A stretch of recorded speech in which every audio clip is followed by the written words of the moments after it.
Welcome to our channel. Today we how to register with TaxAct for state returns, beginner guide step by step clearly.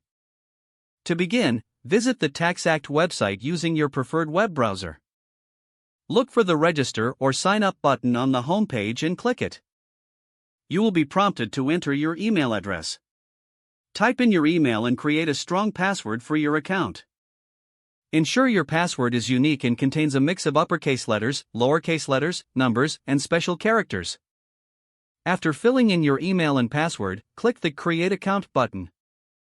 You may receive a confirmation email in your inbox. Open the email and click the confirmation link to verify your account. Once your account is confirmed, return to the TaxAct homepage.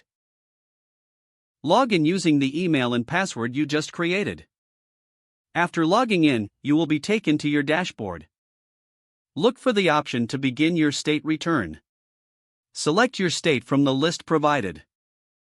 Follow the prompts to enter the necessary information regarding your state taxes. Be sure to gather any relevant documents, such as W-2s or 1099s, before starting. The platform will guide you through the process step by step. Fill in your personal information and income details as prompted. Next, TaxAct will inquire about any deductions or credits you may be eligible for. Review your information carefully at each step to ensure accuracy. Once you have completed entering your information, you will see a summary of your state return. Check the summary for any errors or omissions. If everything looks good, proceed to file your state return. TaxAct will provide options for e-filing or printing your return.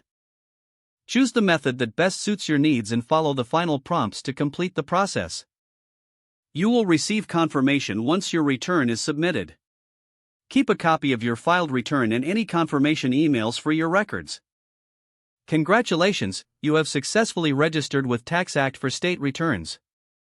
If the page does not load, refresh the browser or try again in a private or incognito window.